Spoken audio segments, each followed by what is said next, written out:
네, 잠시 묵상 기도 드리심으로 하나님께 예배를 드리겠습니다. 기도하시겠습니다.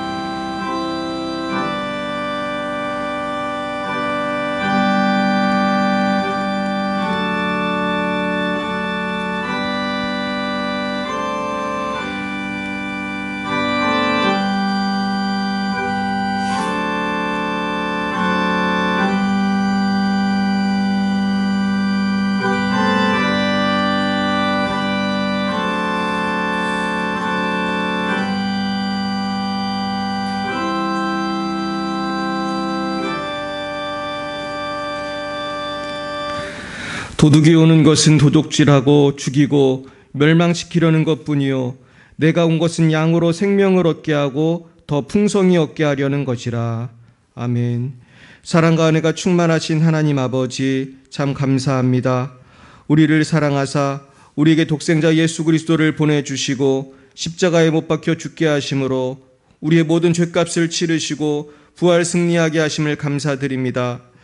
그러나 우리는 예수님의 십자가 보혈을 믿는다고 하면서도 날마다 넘어지고 쓰러지며 주님께 포기해야 할 많은 것들을 움켜쥔 채 풍성한 삶을 누려보려고 하였습니다.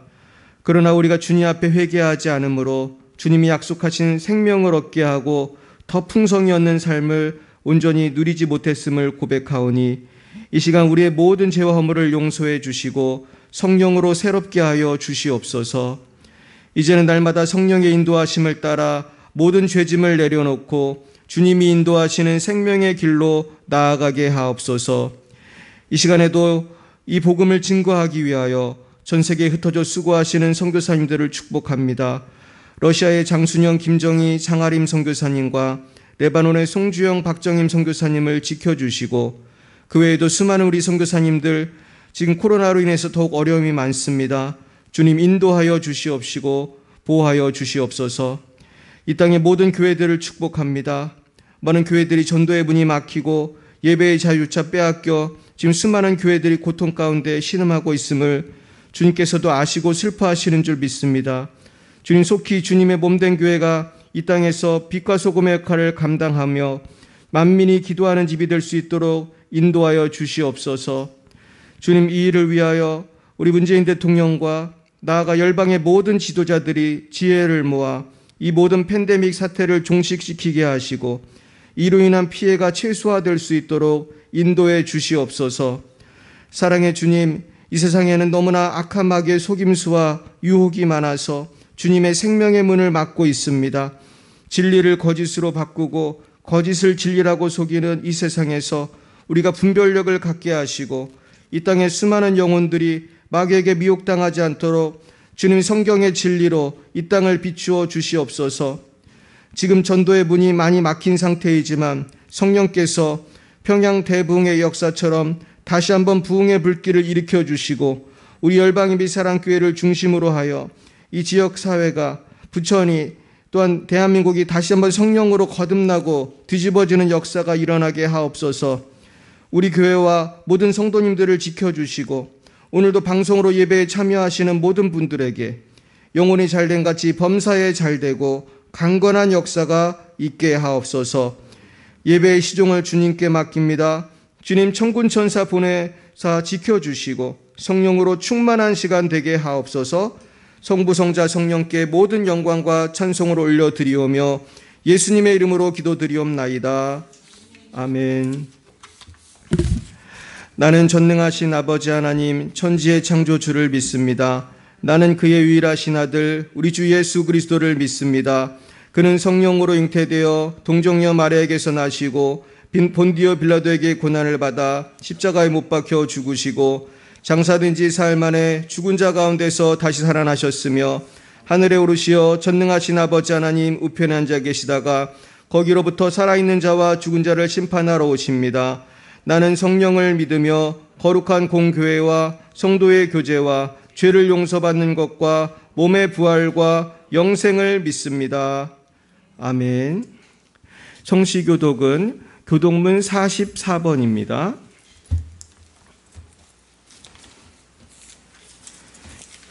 교동문 44번 시편 100편입니다. 교동문 44번 시편 100편입니다.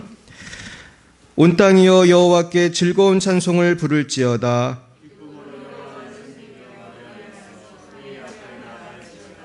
여호와가 우리 하나님이신 줄 너희는 알지어다.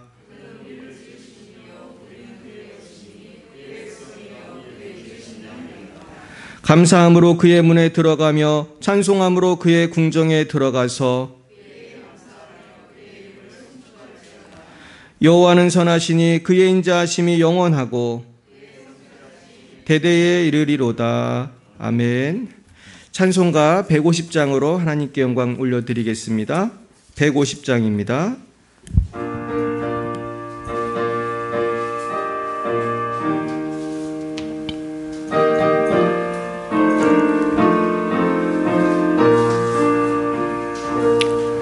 갈보리 산 위에 십자가 섰으니 주가 고난을 당한 표라. 험한 십자가를 내가 사랑함은 주가 보혈을 흘림이라. 최후 승리를 얻기까지 주의 십자가 사랑하리. 빛난 멸류관 받기까지 험한 십자가 붙들겠네. 멸시천대 받은 주의 십자가에 나의 마음이 끌리도다. 귀한 어린 양이 세상 죄를 지고 험한 십자가 지셨도다. 최후 승리를 얻기까지 주의 십자가 사랑하리. 빛난 멸류관 받기까지 험한 십자가 붙들겠네. 험한 십자가에 주가 흘린 피를 믿는 마음으로 바라보니 나를 용서하고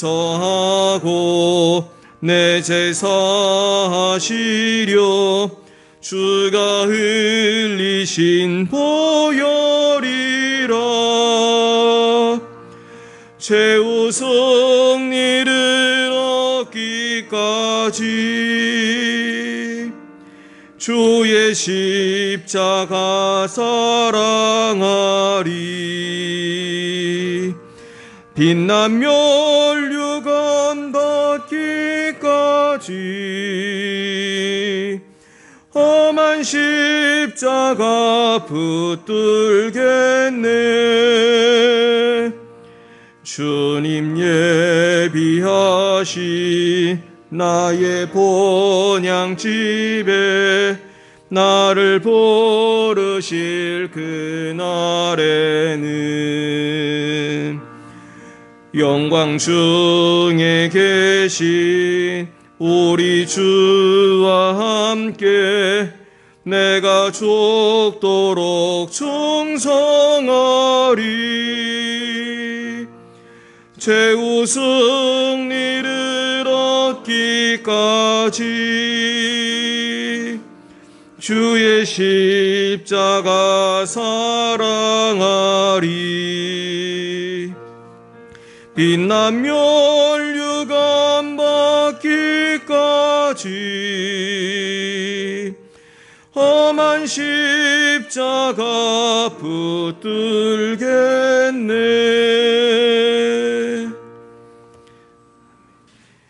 네, 오늘 하나님께서 우리에게 주신 말씀은 신약성경 마가복음 10장입니다.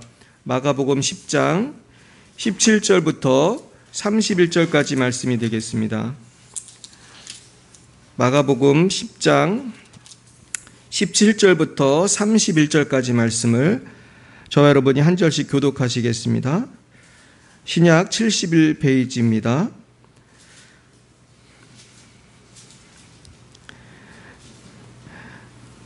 마가복음 10장 17절부터 31절까지 말씀을 한 절씩 교독하시겠습니다.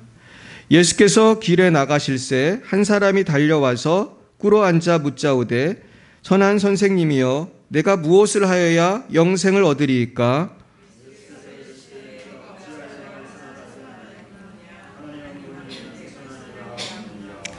내가 계명을 안 하니 살인하지 말라, 관행하지 말라, 도둑질하지 말라, 거짓 증언하지 말라, 속여 빼앗지 말라, 내 부모를 공경하라 하였느니라.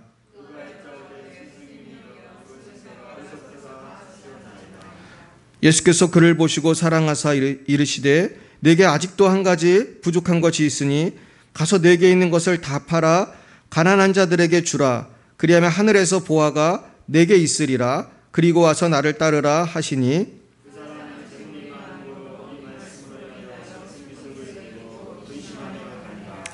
예수께서 둘러보시고 제자들에게 이르시되 재물이 있는 자는 하나님의 나라에 들어가기가 심히 어렵도다 하시니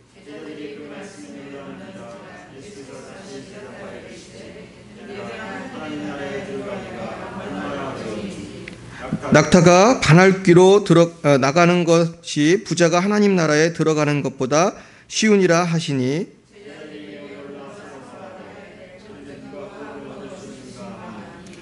예수께서 그들을 보시며 이르시되 사람으로는 할 수 없으되 하나님으로는 그렇지 아니하니 하나님으로서는 다 하실 수 있느니라.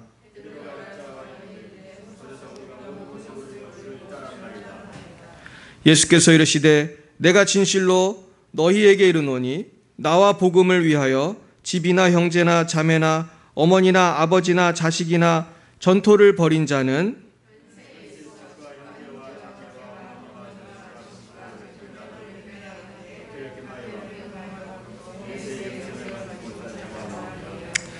그러나 먼저 된 자로서 나중되고 나중된 자로서 먼저 될 자가 많으니라. 여기를 표시해 두시고요. 요한복음 10장 10절은 우리 주보에 있습니다. 한번 읽으시면 되겠습니다. 시작. 도둑이 오는 것은 도둑질하고 죽이고 멸망시키는 것뿐이요 내가 온 것은 양으로 생명을 얻게 하고 더 풍성히 얻게 하려는 것이라. 아멘. 네, 잠깐 기도하겠습니다. 사랑의 주님 감사합니다. 주님께서는 우리에게 생명을 얻게 하고 더 풍성히 얻는 그런 복된 삶을 예비하셨지만은 우리가 주님께 온전히 순종하지 못하고 주님의 약속을 믿지 못함으로 말미암아 우리의 삶 속에 아직도 정비되지 못한 한 가지, 두 가지 혹은 여러 가지의 우리의 죄의 쓴뿌리들이 있음을 고백합니다. 아버지 이것들을 성령이여 역사하사 뿌리째 다 뽑아 주시옵소서. 우리의 욕심의 쓴뿌리, 미움의 쓴뿌리, 의심의 쓴뿌리, 하나님 신뢰하지 못하는 불신앙의 쓴뿌리를 뽑아내셔서 우리를 영생과 구원과 풍성한 삶으로 인도하여 주옵소서. 예수님 이름으로 기도드렸습니다. 아멘. 네, 오늘은 한 가지 부족한 것이란 제목으로 신앙생활의 우선순위에 대해서 오늘 말씀을 나누고자 합니다. 사실 우리가 우선순위가 얼마나 중요한지 많이 들으셨을 것입니다.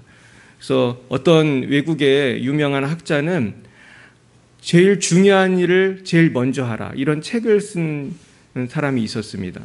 그러니까 제일 중요한 일을 먼저 안 하면은 결국 그것이 흐지부지 돼서 우리는 엉뚱한 중요하지 않은 일에 집중하게 되기 때문입니다. 근데 신앙생활에도 마찬가지인 것 같아요.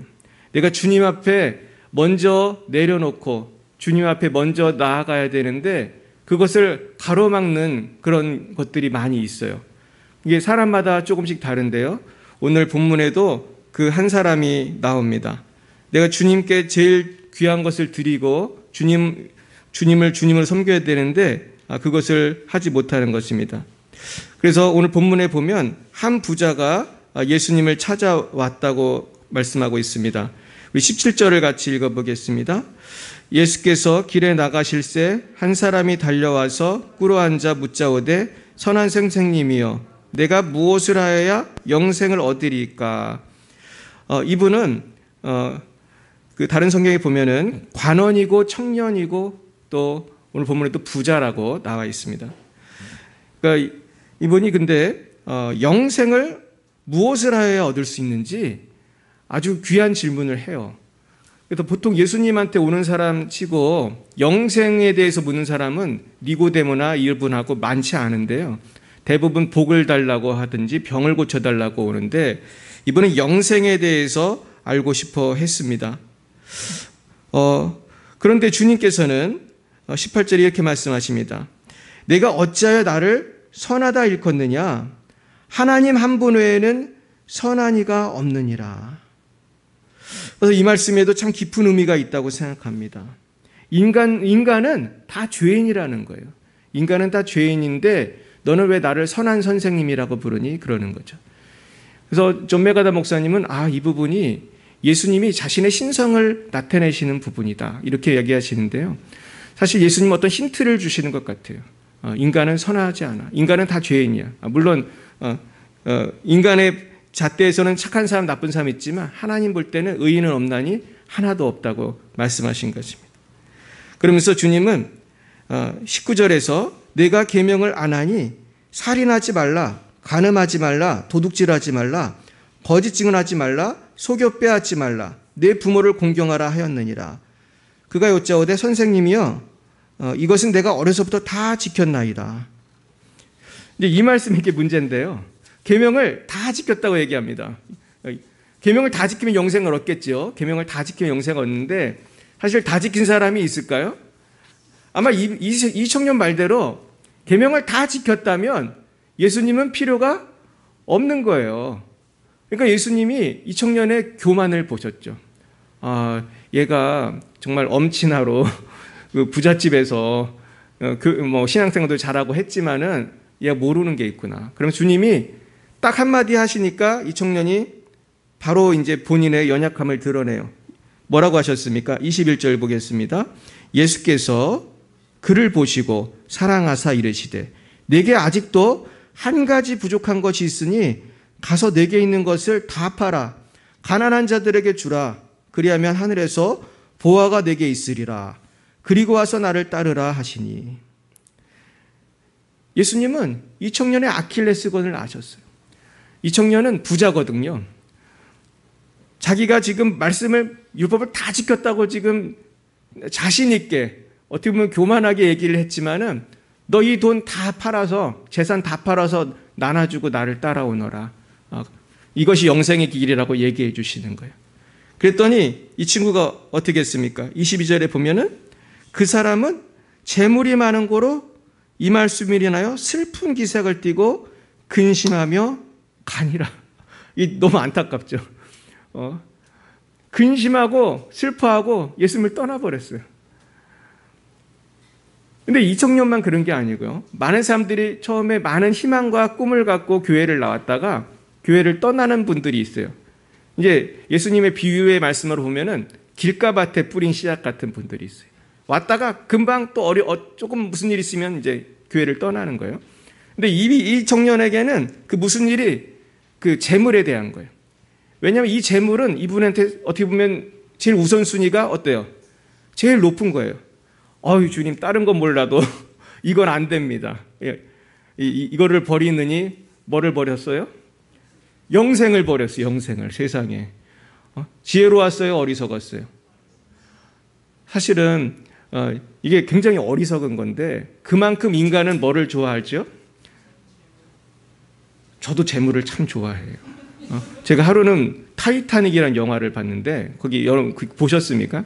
그 영화에 보면 마지막에 무슨 장면 나오는지 아세요? 그 100살쯤 된 할머니가 이따만한 그 다이아몬드를 물에다 퐁당 빠뜨리잖아요. 근데 그 영화를 보는데 너무 아까운 거예요. 아니, 이 할머니가 왜 이걸 버리지, 이거를.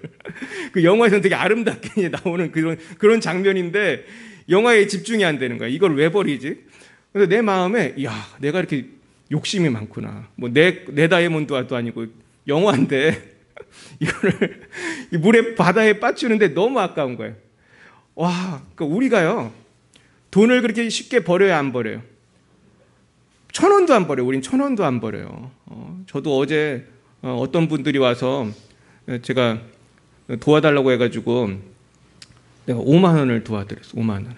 근데 나중에 생각하니까 약간 속은 것 같아. 우리 교회에는요, 많은 분들이 오세요. 돈 달라고 오시는데 대부분 저를 속이면은 제가 잘 속습니다.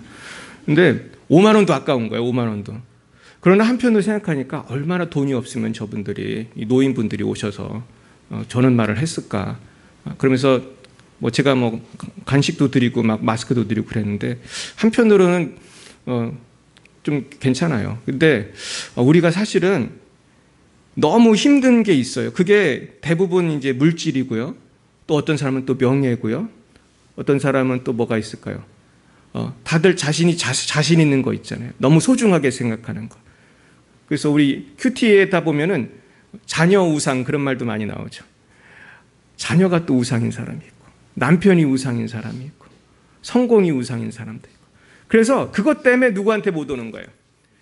예수님께 못 오는 거예요. 얘가 옛날에 고등학교 다닐 때 국어 선생님이 있었어요. 선생님이 수업 시간에 갑자기 수업하다 말고 그러더라고요. 나는 술 때문에 교회를 못 나가 그러더라고요. 술이 너무 좋다는 거예요. 그 선생님 참 좋은 분이거든요. 술 먹으면서 나오면 되지.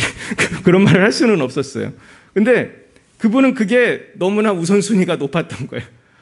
근데 사실 우리 영적으로 보면 술이 뭐가 중요하고 다이아몬드가 뭐가 중요해요? 뭐에 비하면?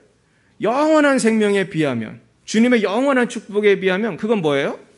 사실 먼지만도 못한 거예요. 사실은 먼지만도 못한 거예요. 여러분 천국에 가면요, 귀금속이 다 건축 자재라고 하더라고요. 우리가 전 안 가봤지만 뭐 황금길 그런 얘기 많이 하잖아요. 근데 그게 무슨 의미가 있겠습니까? 사실은 영생과 비교하면 뭐 수백억이 무슨 의미가 있을 것이며. 근데 사실 바꿔 생각해 보세요. 아무리 빌 게이츠라도 죽을 때 얼마 가져가죠? 몇 달러나 가져갈까요? 아마 관에다가 몇백억을 넣어준다 해도 그거 가져가는 거 아니잖아요. 제가 중국 사람들 장례식을 가봤어요. 우리 교수님 한 명이 일찍 돌아가셔가지고 20대에 돌아가셨어요. 제일 젊은 교수님이 제일 먼저 돌아가셨어요. 이분 이제 예수님 안 믿는 분이셨는데 중국 사람이요. 근데 제가 처음으로 그분 때문에 중국 사람들 그 장례하는 걸 가봤어요. 근데 깜짝 놀랐어요. 우리 한국 사람은 죽으면은 그 주로 이제 하얀색 뭐 입잖아요. 그 뭐지? 그 수의를 약간 하얀 컬러로 입는데 중국 사람도 뭐 입는지 아세요? 여러분 영화에 보면 강시 영화라는 거 보셨습니까? 딱 그 옷을 입어요. 강시 옷 있잖아요. 모자 쓰고 그 화장도 강시같이 해가지고 그렇게 한 다음에 보니까 입에다가 약간 동전 같은 걸 이렇게 물려준 것 같은 걸 제가 그런 걸 본 기억이 나요. 근데 여러분 사실은 우린 10원도 못 가져가요. 동전을 아무리 물려줘도 10원도 가져갈 수가 없는 것입니다. 참 우리는 이 청년을 보면서 참 안타까운데 이 청년에게는 두 가지 중대한 문제가 있었다는 것을 발견했어요. 첫째는 이 청년은 너무 교만했어요. 다 지켰나이다. 나는 말씀을 다 지켰습니다. 이런 사람 예수 믿기가 어려워요. 사회에서도 나는 참 의로운 사람이고 나는 남한테 잘못한 게 하나도 없어. 나는 죄인이 아니야. 이러는 분들이 있어요. 이러면은 복음을 들을 수가 없는 거예요. 그러니까 복음이라는 거는 누구를 위한 거예요? 의인을 위한 거예요? 죄인을 위한 거예요? 죄인을 위한 거예요. 그러니까 의인은 복음이 필요해요? 안 필요해요? 안 필요해요. 병자가 의사가 필요한 거고 죄인이 구세주가 필요한 거예요. 그러니까 회개하지 않으면 구원받을 수가 없어요. 우리가 이 청년에 대해서 사실 어떤 분들은 안타까운 마음이 있을 거예요. 아우, 왜 예수님 이렇게 어려운 주문을 하셔가지고 처음부터 이 초신자 시험 들게 하셨나, 그럴 수도 있지만 이렇게 깊이 묵상해 보니까 그게 아니고 이 청년은 본인의 죄에 대한 고백이 없어요. 회개가 없어요. 이게 가장 큰 문제라고 할 수 있어요. 두 번째는 이 청년은 예수님을 선한 선생님이라고 불렀어요. 이게 중요하거든요. 랍비라고 부른 거예요. 근데 랍비는 메시아가 아니에요. 그러니까 이 청년 예수님이 누군지 알았어요, 몰랐어요? 몰랐어요. 무지했어요. 첫째는 교만이고 둘째는 무지예요. 그러니까 현대인들이 하나님께 나오지 못하는 이유도 이 두 가지예요. 첫째는 교만이고 둘째는 무지예요. 제가 지난주에 그 위키백과라는 데를 가가지고 이 창조과학회를 쳐봤더니 창조과학회가 이 사이비 단체라고 이렇게 나왔더라고요. 그래가지고 내가 딱 열이 받아가지고 그거를 위키백과 회원가입해서 바꿨어요. 그랬더니 조금 있다가 또 바뀌었어. 그래서 나 창조과학회 문의를 했어. 이게 왜 이렇게 된 거냐. 그랬더니 답이 왔어. 자기들도 많이 바꿔봤는데 이상하게 바꾸기만 하면 또 바뀐대. 또 바뀐대. 사이비 단체라고 자꾸 바뀐대. 그래서 자기들도 이걸 어떻게 해야 되는지 지금 회의를 하고 있다는 거예요. 너무 안타깝더라고요. 그래서 많은 사람들이 창조과학회가 사이비 단체인 줄 알아요. 무슨 이단 단체인 줄 알아요. 사실 온누리교회 중심으로 하는 건전한 단체인데, 근데 마귀가요, 꼭 그것만 아니고요, 언론을 통해서, 뉴스를 통해서, 인터넷을 통해서 속이는 게 있어요, 없어요? 아마 없지 않아 엄청 많을 거예요, 사실은. 근데 사실은 그런 것들이 너무나 많아요. 그래서 예수님을 그래서 만나지 못하는 분들 중에는 다 이유가 있어요. 사상적인 이유가 있고, 세계관의 이유가 있고, 살아온 인생의 이유가 있고, 또 여러 가지 잘못된 인포메이션이 너무 많은 거예요. 그렇다면 우리는 어떻게 해야 구원의 길을 잘 갈 수 있을까? 마태복음 13장 한번 44절부터 46절을 한번 찾아보시겠습니다. 우리가 천국에 가는 방법은요, 여기에 어떻게 보면 핵심이 다 나와요. 마태복음 13장 44절부터 46절입니다. 네, 제가 한번 읽어드리겠습니다. 천국은 마치 밭에 감추인 보화와 같으니 사람이 이를 발견한 후 숨겨두고 기뻐하며 돌아가서 자기의 소유를 다 팔아 그 밭을 사느니라. 또 천국은 마치 좋은 진주를 구하는 장사와 같으니 극히 값진 진주 하나를 발견하며 가서 자기의 소유를 다 팔아 그 진주를 사느니라. 이 반복되는 말이 뭔지 아세요? 자기의 소유를 어떻게 했다고요? 다 팔아 사느니라. 다 팔아 사느니라. 이 당시에 진주라는 것은 가장 귀한 보석이었대요. 다이아몬드 세공술이 없을 때이기 때문에 진주가 제일 비싼 보석이었어요. 그러면서 감추인 보화, 이것도 마찬가지예요. 옛날에는 땅을 사면은 땅을 팔 때 무슨 보화가 있는 경우가 많았대요. 전쟁 같은 게 나면 어디 숨겨놓을 데가 없으니까 여기 땅을 파가지고 숨겨놓는 거예요. 근데 이 소유권이 누구한테 있겠어요? 땅 주인한테 있는 거예요. 근데 내가 소장농이에요. 소장농인데 옆집 개똥이네 가서 밭을 하다 보니까 보석이 나왔어. 이걸 갖고 싶어. 근데 내가 뺏어가면 어때요? 불법이에요? 합법이에요? 불법이에요. 이건 내 땅이 아니니까. 근데 이거를 내가 합법적으로 갖고 싶어. 어떻게 해야 돼요? 내 돈이 없으면 돈을 꿔서라도 이 개똥이네 밭을 사야 이거 나중에 다 갚으면 되잖아요. 보석으로. 그러니까 이 사람이 그렇게 한 거예요. 막 돈 있는 돈 없는 돈 다 끌어모아가지고 야, 돈 좀 꿔줘봐. 내가 금방 갚을게. 그러면서 땅을 사가지고 정식으로 이제 파보니까 돈이 나왔으면 동네 사람들이 뭐라고 할 수가 없는 거예요. 이 사람께 맞다. 이 사람께 맞다. 예수를 믿는 게 이런 마찬가지라는 거예요. 내가 예수님을 만나고 그 영생의 비결을 발견했다면은 우리는 그 영생을 위해서 다른 모든 것을 어떻게 해야 돼요? 분토만도 못하게 여겨야 돼, 사실은. 이게 너무 중요하거든요. 근데 우리 이제 칼빈주의의 가장 큰 문제점은 이신칭의를 너무 강조한 나머지 우리 어떤 마음가짐에 대해서 이 믿는다는 게 뭔가, 물론 믿으면 구원 받습니다. 딴 게 필요 없어요. 근데 이 믿음이라는 건 단순히 인식론적인 게 아니에요. 단순히 그냥 하나님은 계시고 나는 죄인이고 예수 안 믿으면 지옥 가고 이걸 아는 게 믿는 거예요? 정말 주님의 제자가 되는 게 믿는 거예요? 거듭난다고 그러죠, 예수님이. 거듭난다는 거는 생각이 어떻게 된다는 거예요? 완전히 바뀌는 거예요. 그러니까 나 중심의 세계관, 이 세상의 우주의 중심이 나잖아요. 그런 사람이 예수를 믿는다는 거는 예수를 여기 있는 무슨 장식품처럼 뭐 그냥 벽걸이용 테레비나 무슨 시계같이 그렇게 믿는 거야? 아니면 나의 주인, 나의 하나님으로 믿는 거예요? 나의 주인, 나의 하나님으로 믿는 거예요. 여기서 많은 사람들이 실수해요. 이게 왜 중요하냐면요. 다신론 그 세계관이 있는 사람들, 뭐 인도나 일본 같은 데는 신이 많잖아요. 신이 뭐 한두 명이 아니더라고. 무슨 뭐 집에도 가면 이런 신 있고 저런 신 있고. 그런데 그런 다신론 사회에서 예수를 믿는 거에 위험할 수 있는 게 예수 믿으세요? 네, 믿어야죠. 그러면서 잘 받아들인다는 거예요. 인도 사람 전도해 보면은. 근데 이분은 예수를 믿겠다고 하는 그 믿겠습니다가 나의 주, 나의 하나님이에요? 아니면 그냥 하나의 또 신을 추가한 거예요? 추가한 거예요. 15,000개 믿는데 15,001번째로 추가한 거예요. 그냥 복을 더 받아보려고. 이런 분들이 실제로 태국에 많이 있대요.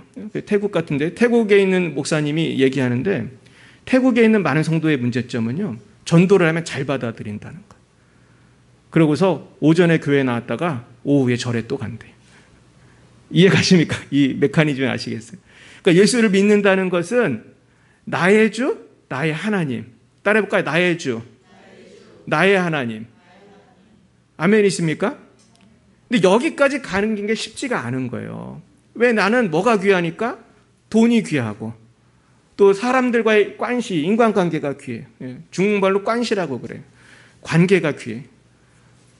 그렇기 때문에 그것 때문에 못 믿는 거예요. 실제로 어떤 분을 제가 전도를 했어요. 이 중년 남성을 전도를 했더니 자기는 집안에서 제사를 지내는 사람이기 때문에 예수를 못 믿는다고요. 이분한테는 이게 중요한 거예요. 그 집안에서 본인이 그 학렬이 높고 그래가지고 온 집안 제사를 본인이 해야 된다는 거예요. 그러면서 안 믿으시더라고요. 제가 이해는 갔으나 그렇게 하면 평생 예수를 믿을 수가 없어요. 그 제사가 언제 없어지겠어요. 죽을 때까지 안 없어지는 건데 언젠가는 주님 앞에 다 회개하고 포기해야 되는 거죠.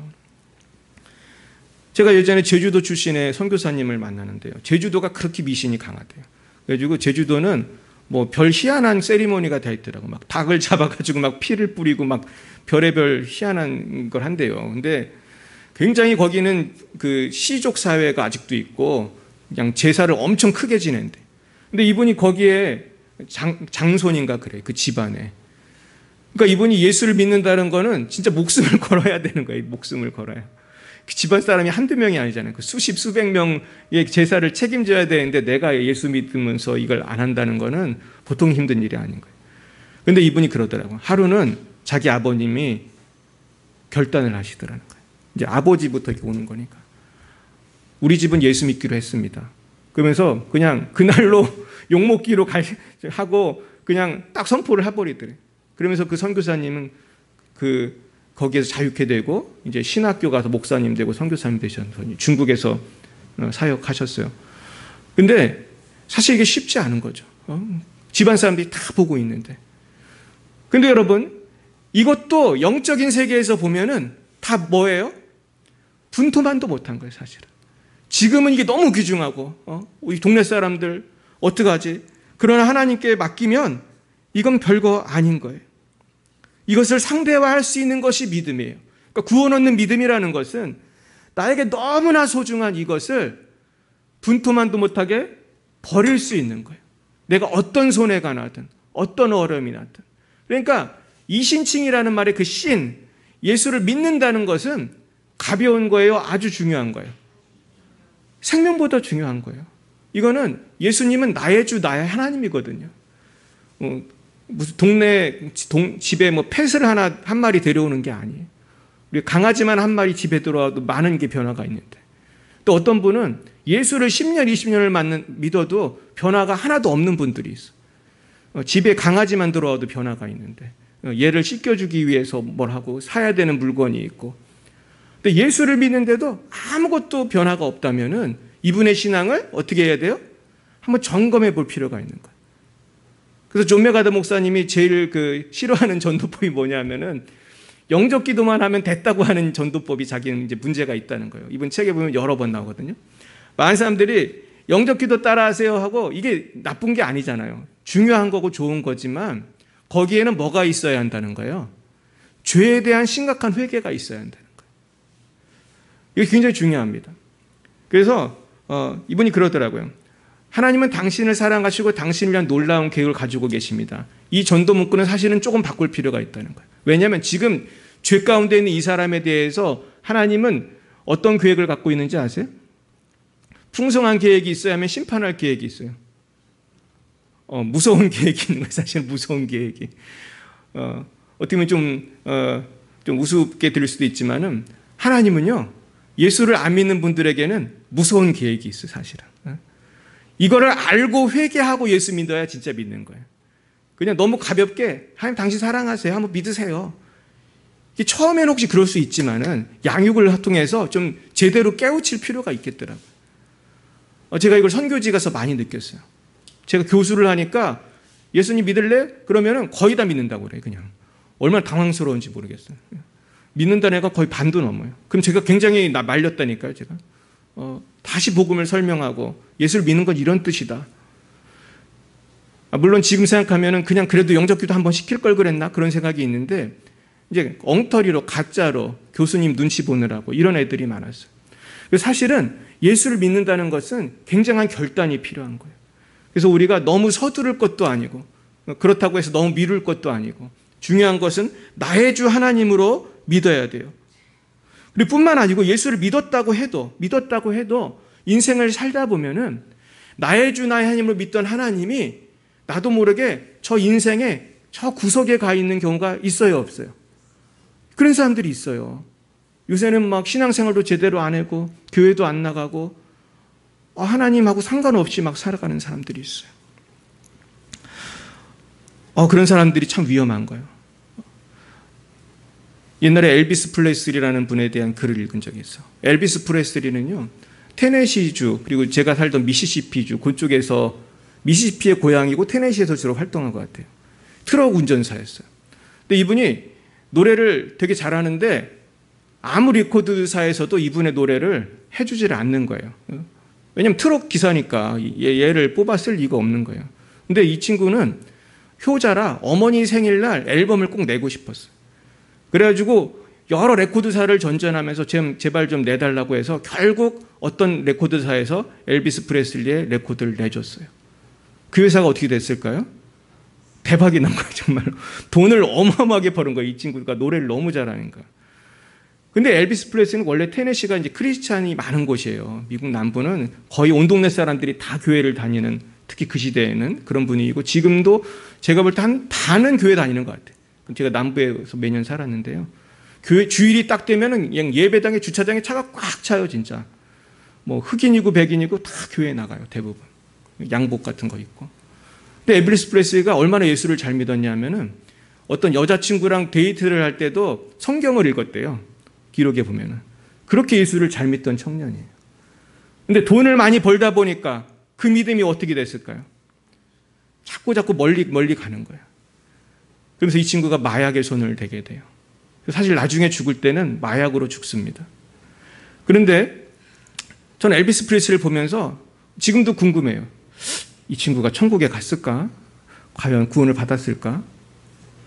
그래서 우리에게는 어떤 결단이 필요하냐면 정기적으로 자신의 신앙을 확 뒤엎는 결단이 필요해요. 나의 신앙을 좀 점검할 결단이 필요해요. 그래서 주님은 일주일에 한 번씩 어떻게 하라고 하셨어요?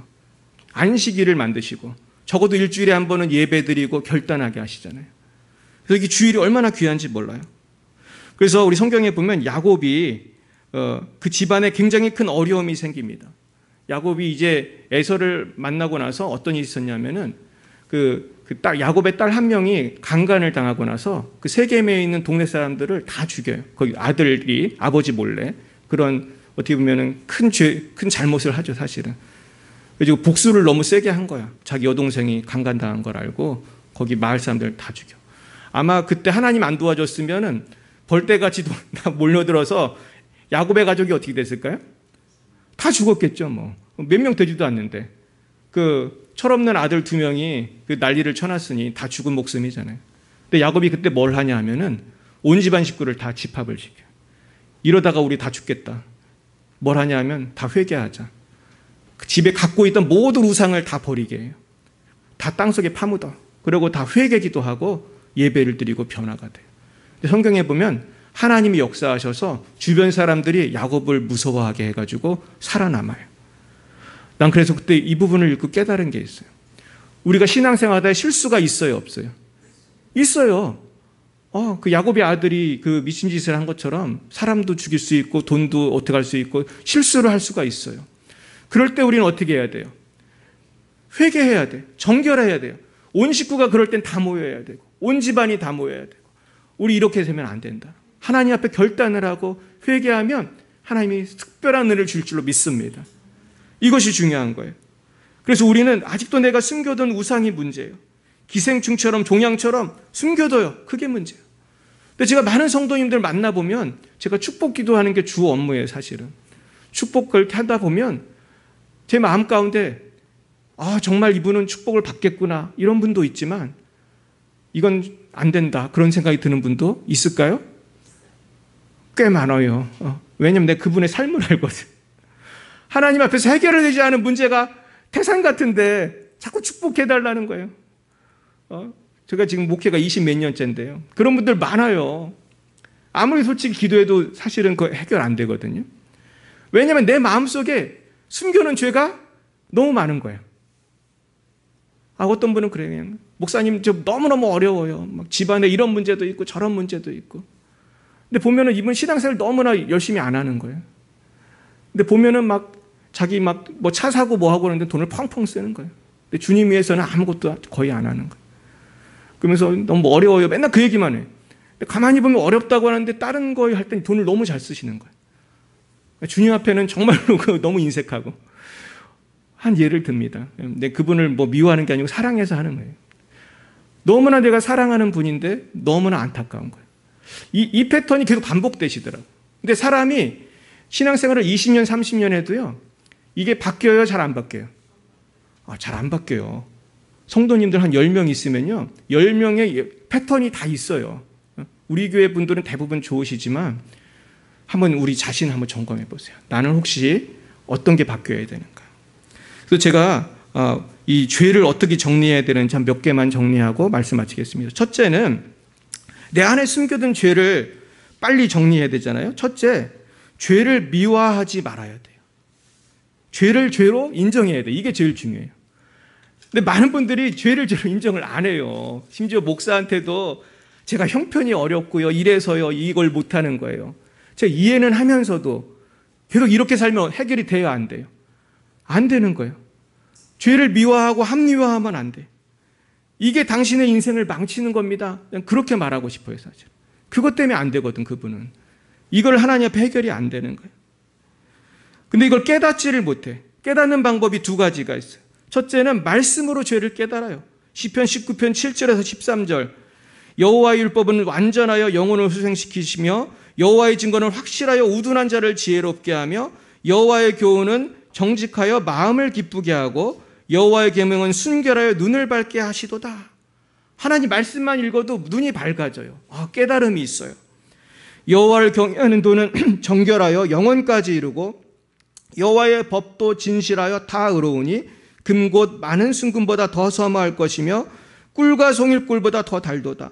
또 주의 종이 이것으로 경고를 받고 이것을 지킴으로 상이 크니이다. 자기 허물을 능히 깨달을 자 누구리요? 나를 숨은 허물에서 벗어나게 하소서. 또 주의 종에게 고의로 죄를 짓지 말게 하사 그 죄가 나를 주장하지 못하게 하소서. 그리하면 내가 정직하여 큰 죄가에서 벗어겠나이다. 근데 이거를 성경을 봐도 잘 모르시니까 누가 필요한 거예요? 목사가 필요한 거예요. 그래서 목사님이 말씀으로 권면하면 들어야 돼, 안 들어야 돼? 근데 잘 듣겠어요, 안 듣겠어요? 잘 안 들어요. 정말 중요한 얘기하면 잘 듣는 사람이 별로 없어요. 어떤 분은 욕하고 막 교회 떠나는 사람도 있고 그래. 근데 나는 가슴이 아픈 게 그분이 나한테 욕을 했기 때문에 가슴이 아픈 게 아니에요. 너무나 그분의 미래가 어때요? 보이니까. 그렇게 가면 망하니까. 너무너무 가슴 아픈 분들이 한두 명이 아니에요. 두 번째는요, 우리가 기도를 통해서 죄를 깨달아야 돼요. 시편 139편 23에서 24절 보면요. 하나님이여 나를 살피사 내 마음을 아시며 나를 시험하사 내 뜻을 아옵소서. 내게 무슨 악한 행위가 있나 보시고 나를 영원한 길로 인도하소서. 결국은요, 축복의 비결은 죄를 해결하는 거예요. 죄를 해결하면 축복이 오는 거예요. 근데 많은 분들이 죄는 해결 안 하고 자꾸 기도만 하고 뭐 다른 거를 자꾸 해. 그게 문제거든요. 지금 죄가 문제거든요. 죄를 해결해야 돼. 그리고 두 번째는요. 그래서 우리는 죄와 싸워야 돼요, 이제. 뭔지 알았으면 싸워야 돼요. 말씀과 기도로 물리쳐야 돼요. 세 번째는 하나님을 믿고 의지해서 거룩하게 될 수 있다고 믿어야 돼요. 데살로니가전서 5장 23, 24절에 보면 평강의 하나님이 친히 너희를 온전히 거룩하게 하시고 또 너희의 온 영과 혼과 몸이 우리 주 예수 그리스도께서 강림하실 때에 흠없게 보존되기를 원하노라. 너희를 부르시는 이는 미쁘시니 그가 또한 이루시기라. 아멘. 결국 하나님께서 우리를 도와주실 것입니다. 근데 오늘 누가복음 19장 8, 9절에 보면은 삭개오라는 사람이 있어요. 이 삭개오는 이 부자하고 완전히 거꾸로 했어요. 삭개오가 뭐라고 했냐면 삭개오가 서서 주께 여짜오되 주여 보시옵소서 내 소유의 절반을 가난한 자들에게 주겠사오며 만일 누구의 것을 속여 빼앗은 일이 있으면 네 갑절이나 갚겠나이다. 예수께서 이르시되 오늘 구원이 이 집에 이르렀으니 이 사람도 아브라함의 자손이미로다. 결국은 삭개오는 회개하고 회개의 열매가 있었어요. 삶이 변했어요. 그랬을 때 주님께서는 구원이 이 집에 이르렀다고 말씀하시는 거예요. 사랑하는 여러분, 우리가 하나님 앞에 바로 서는 것이 이렇게 중요해요. 이것이 우리가 구원을 받는 길이고 축복을 받는 길이에요. 그랬더니 오늘 베드로는 마가복음 10장 28, 30절에서 이렇게 말해요.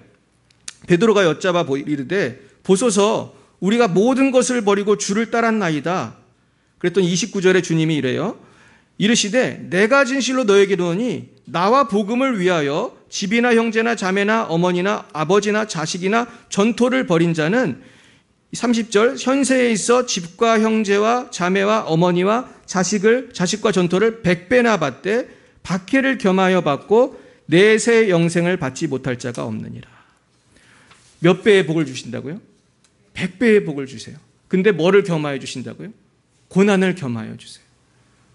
조영기 목사님 그런 말을 많이 하세요. 하나님이 축복을 주실 때는 고난의 비빔밥을 주신다고 그래요. 축복만 주시는 게 아니고 고난을 섞어서 주신다는 거예요. 근데 여러분 왜 하나님 고난을 섞어서 우리에게 주시는지 아세요? 저는 이 고난을 왜 섞어서 주는지 옛날에 잘 몰랐어요. 지금도 근데 지금 최근에 깨달은 게 있어요. 점점 더 깨닫는 게 있어요.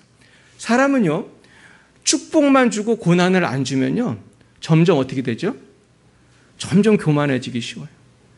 그래가지고 나중엔 주님을 모른다고 하고 주님을 떠나게 돼요.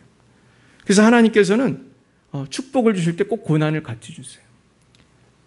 그래서 어떤 목사님 그러더라고요. 하나님께 부자가 되게 해주세요. 돈 많이 주세요. 그런 기도 함부로 하지 말라고 그래요. 왜냐하면 하나님이 그 기도를 응답하실 때는 뭐를 먼저 주셔야 되기 때문에 고난을 주셔야 돼. 안 그러면 이분은 그 축복을 통해서 주님을 떠날 수 있어요.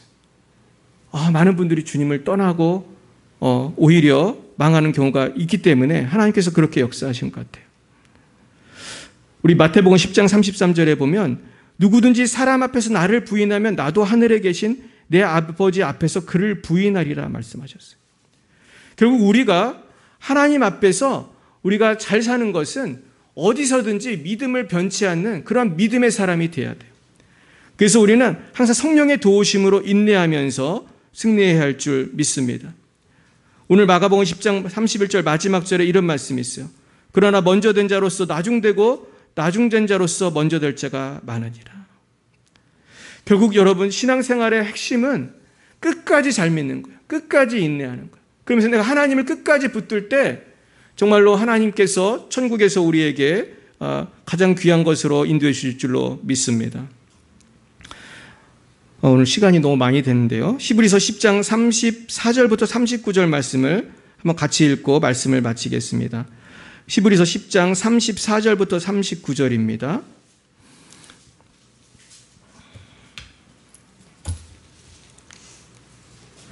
그렇다면 우리가 어떻게 남은 여생을 우리가 살아가야 할 것인가? 히브리서 10장 34절부터 39절입니다. 같이 읽겠습니다. 364쪽입니다. 시작. 너희가 갇힌 자를 동정하고 너희 소유를 빼앗기는 것도 기쁘게 당한 것은 더 낫고 영구한 소유가 있는 줄 알미라. 그러므로 너희 담대함을 버리지 말라. 이것이 큰 상을 얻게 하느니라. 너희에게 인내가 필요함은 너희가 하나님의 뜻을 행한 후에 약속하신 것을 받기 위함이라. 잠시 잠깐 후면 오시리니 지체하지 아니하시리라. 나의 의인은 믿음으로 말미암아 살리라. 또한 뒤로 물러가면 내 마음이 그를 기뻐하지 아니하리라 하셨느니라. 우리는 뒤로 물러가 멸망할 자가 아니요 오직 영혼을 구원함에 이르는 믿음을 가진 자니라. 아멘. 우리는 천국을 향해 나아갑니다. 우리는 뒤로 물러갈 자가 아니고 앞으로 전진해서 영혼을 구원함에 이르는 믿음을 가진 자입니다. 2차 대전 때 쉰들러라고 하는 분이 있었습니다. 여러분 쉰들러 리스트라는 영화 아시죠? 그 쉰들러라고 하는 분은 사실 굉장히 돈을 많이 번 부자였습니다. 근데 이분은 유태인을 불쌍하다고 생각하지 않았어요. 돈을 많이 벌어서 자기는 잘 살면서 유태인들이 가스시에도 죽는 거를 개의치 않았어요. 근데 이분이 하루는 누구를 보냐면 그 영화에 보면은 한 조그만 그 소녀가 가스실에 끌려가는 걸 봐요. 근데 이분이 그때 굉장히 충격을 받습니다. 구체적으로 잘 몰랐는데 유태인들이 정말 학살당하는 걸 보고 조그만 애가 죽는 걸 봐요. 그래서 이때 그분은 인생을 확 바꿉니다. 자기가 가진 돈을 다 유태인을 살리는 데 사용하기 시작해요. 그래가지고 자기 공장 직원으로 써야 된다고 사람들을 다 돈을 주고 다 이렇게 불러가지고 결국은 다 탈출을 시켜요. 그래서 한두 명을 하는 게 아니고 몇천 명을 탈출을 시켜요. 영화 말미에 보면 이분이 나중에는 돈을 다 써가지고 자기가 타고 온 자동차밖에 없었어요. 근데 말미에 이분이 사람들이 이제 다 탈출을 하고 다 살았어요. 이제 전쟁도 끝나고 몇천 명이 사는 거예요. 근데 그 죄수복을 입은 그 유태인들 앞에서 이 쉰들러는 눈물을 흘려요. 펑펑 웁니다. 왜 우냐 하면요. 자기 차를 가르치면서 이렇게 말해요. 내가 이 차를 팔았으면 몇 명을 더 구원했을 텐데. 그런데 자기가 또 금배지가 있었어요. 이 금배지를 팔았으면 몇 명을 더 구원했을 텐데. 그러면서 막 우는 거예요. 그러니까 유태인들이 쉰들러를 안고 위로해주는 모습이 나와요. 그리고 정말 영화가 다 끝나면요. 어떤 장면이 나오냐면은 실제로 쉰들러가 구원한 그 후손들이 지금도 살아있어요. 근데 영화에 보면 그 후손이 숫자가 애를 낳고 그래 보니까 훨씬 몇만 명이 됐어요. 몇만 명. 정확히 숫자 기억 못 하겠어요. 근데 이분들이 쉰들러의 무덤에 그 나이가 먹고 이제 할아버지 할머니가 된 분들이 와서 쉰들러의 무덤에 와서 보는 그런 장면이 나와요. 근데 이 사람들이 아주 한두 명이 아니에요. 줄을 쭉 서가지고. 이게 정말 실화거든요. 근데 저는 오늘 말씀을 준비하면서 우리가 사실은 아무리 돈이 많아도 우리의 삶은 곧 끝납니다. 중요한 것은 주님께서 오늘 주시는 메시지는 그거라고 생각해요. 너는 너의 인생을 누구 것이라고 생각하니? 이 질문이에요. 여러분은 여러분의 인생이 누구 것이라고 생각합니까?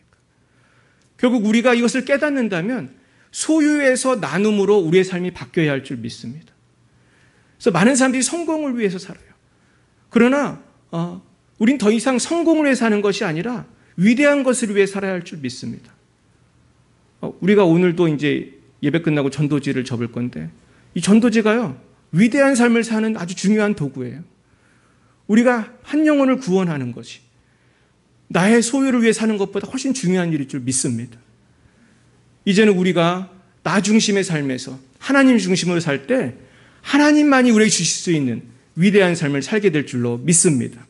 날마다 이 말씀을 붙드시고 전진하는 주님의 귀한 자녀들 되시기를 예수님의 이름으로 축원드립니다. 기도하시겠습니다. 사랑과 은혜가 충만하신 하나님 아버지 참 감사합니다. 우리의 힘으로는 주님을 따라갈 수 없으나 오늘도 주님 우리와 함께 하셔서 새로운 믿음과 비전을 주시니 감사합니다. 저 천국의 비전 주님의 100배의 축복의 약속을 믿고 날마다 잃어버린 영혼들을 위하여 날마다 이 땅의 복음화를 위해서 헌신하는 우리 모두가 되게 하여 주시옵소서. 주님, 더 이상 성공을 위해 살지 않기 원합니다. 이제는 위대한 주님의 비전을 위해 살게 하시고 더 이상 나의 소유를 위해 살지 않고 이제는 나눔을 위해 살 수 있는 하나님의 백성들 다 될 수 있도록 역사해 주시옵소서. 예수님 이름으로 기도하였사옵나이다. 아멘. 드려진 예물 위해 기도하겠습니다. 하나님 아버지, 감사합니다. 오늘도 모든 것이 주의 것이지만 주의 것을 구별하여 주님께 올려드리고 또 감사의 예물로 주님께 올려드립니다. 아버지, 이 예물 통해서 주님 홀로 영광 받으시고 이 땅이 하나님의 나라가 될 수 있도록 인도하여 주옵소서. 주여, 우리 교회에 부흥을 주셔서 이 땅에 많은 불우한 이웃들이 있고 많은 선교사님들이 어려움 가운데 있습니다. 이분들을 잘 도울 수 있는 우리 교회 될 수 있도록 인도해 주옵소서. 예수님 이름으로 기도하였사옵나이다. 아멘.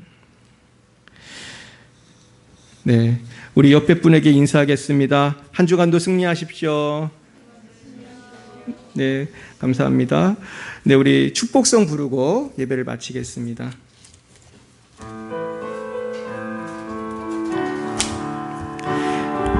네, 우리 옆에 분을 축복하면서 1절만 부르겠습니다. 1절만 부릅니다. 때로는 너의 앞에 어려움과 아픔이 있지만 담대하게 주를 바라보는 너의 영혼, 너의 영혼 우리 볼 때 얼마나 아름다운지 너의 영혼 통해 큰 영광 받으시 하나님을 찬양. 오 할렐루야. 기도하겠습니다. 여호와는 내게 복을 주시고 너를 지키시기를 원하며 여호와는 그의 얼굴을 내게 비추사 은혜 베푸시기를 원하며 여호와는 그 얼굴을 내게로 향하여 드사 평강 주시기를 원하노라. 지금은 살아계신 주 예수 그리스도의 구속의 은혜와 하나님 아버지의 놀라우신 사랑하심과 성령의 교통하심이 날마다 자기를 부인하고 자기 십자가 지고 빛과 소금으로 살기로 결단하는 사랑하는 주의 백성들 머리 위에와 이 나라의 민족과 열방 위에, 우리 열방예비 사랑교회 위에 이제와 영원 뭉토록 함께 하옵시기를 간절히 축원하옵나이다.